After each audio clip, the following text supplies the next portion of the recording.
Bueno, bienvenidos a un nuevo vídeo sobre el tema 6, la Europa del siglo XVII. Ya sabemos que este tema consta de 5 puntos. Hoy vamos a hablar del cuarto, los conflictos en el siglo XVII. Ya conocemos la gran rivalidad política del siglo XVII, el sistema absolutista, donde el rey controlaba todo dentro del Estado y lo consideraba una propiedad suya y de su familia, contra el sistema parlamentario, donde el rey solo ejercía una parte del poder, el ejecutivo, el de ejecutar o poner en práctica las leyes, mientras que un parlamento o asamblea de habitantes del reino ejercía el poder legislativo, el de redactar y construir unas leyes.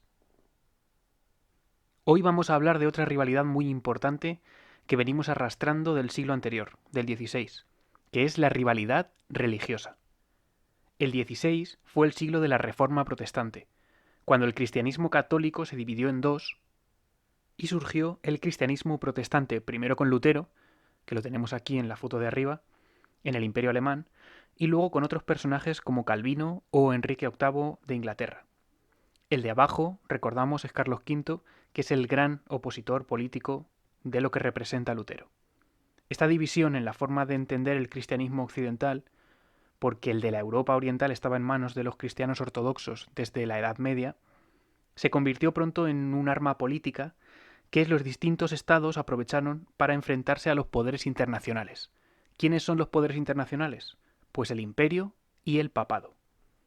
Desde esta óptica vamos a hablar de estos conflictos religiosos, desde su utilización política para mostrar un cambio de mentalidad y de entender el concepto de Estado que anticipará lo que va a ocurrir en épocas posteriores. Los protestantes son la opción religiosa dominante en la mitad norte de Europa y amenazan a los estados del sur. Estos estados del sur han iniciado como contraofensiva la Contrarreforma, un movimiento que regeneró el catolicismo para hacerle frente a la Reforma. Las disputas entre unos y otros van a dar lugar a la Guerra de los 30 años, pero de ella hablaremos en otra clase. Tras más de un siglo desde que se inició la Reforma hasta 1648, que es cuando finaliza la Guerra de los 30 años, comenzó a imponerse una idea que favorecería la convivencia, la de la tolerancia religiosa. El catolicismo no tuvo más remedio que aceptar la existencia del protestantismo debido a que éste estaba apoyado por una mayor fuerza política y militar. Como ya he dicho, este conflicto religioso solo fue una excusa para sacar a la luz otros enfrentamientos de carácter político.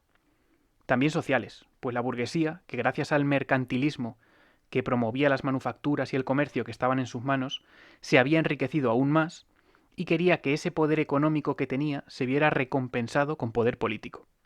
Pero recordamos que aún vivimos en una sociedad feudal, en la que la burguesía pertenece al grupo de los no privilegiados, por mucho poder económico que tenga. Solo en algunos casos excepcionales la burguesía alcanzó el poder, como es el caso de las Provincias Unidas, del que ya hablamos brevemente, donde se instauró una república burguesa. Así, la burguesía utilizó este enfrentamiento religioso, en muchos casos, para enfrentarse al dominio de la nobleza y de la aristocracia. Esto en cuanto a la sociedad. En cuanto a la política, venimos de una época en la que primaban los poderes supranacionales, es decir, que están por encima de las naciones, de los reinos. Estos poderes son los imperios, que en este momento son dos, el hispánico y el germánico, y los dos están regidos por la misma dinastía, la de los Habsburgo. A estos poderes imperiales se oponen las nuevas potencias nacionales del siglo XVII. Francia, Inglaterra, las Provincias Unidas, Suecia, Dinamarca.